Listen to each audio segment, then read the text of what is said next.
asalaamaaleykum mbokk yi amaan nañ mbégte lool dikkaat leen ci xibaari météo yi démb kat am nañu ay taw ci bët saalum réew mi ak côté gox-goxaan yu bëri même Ndakaaru ci fajar gi am na ñaar fukki milimètres ak ñeent donc taw yi mi ngi fi ba tey parce que système bi nga xam ne dañ ko doon xaar moo fi nekkoon ba laal bët saalum réew mi laal digg réew mi ba ci côté sow réew mi li gën a fes nag ci xibaaru météo yi tey ji mooy tekkaaral dina am tuuti parce que dañu am ay niir yu xaw a bëri taw yi fañ koy xaare mooy bët saalum réew mi ay taw yoo xam taw yu xaw a yem lay am ñu xool nataal niir yi ci Afrique sowu jant niir yi daanaka bëriwul boo xoolee ci bët gànnaar réew mi mais ay niir yoo xam nañ ko am ci bët saalum réew mi ak digg réew mi ngelaw yi nga xam day upp jóge ci géej gi mi ngi fi ba tey ngelaw yooyu pareen say mooy tas niir yi nga xam day jóge ci réew mi dugg ba ci côté sowu réew mi ba tax na tey ji ci guddi jëm ci ëllëg li ñuy xaar nañ xaar ay taw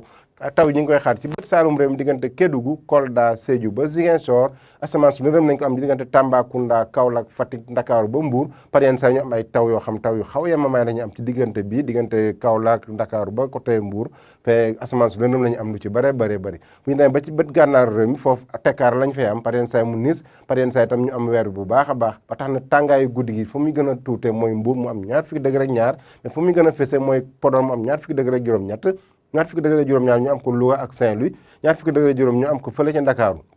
ñu xool nag suba ci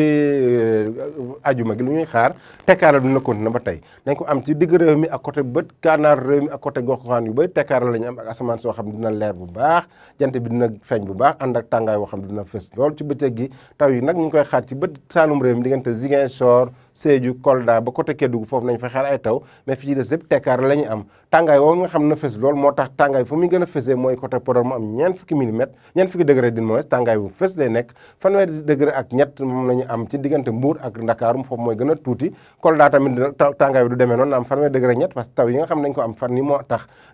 fanweeri degré ñeent ñu am ko diggante Ziguinchor ak Sédhiou fanweeri degré juróom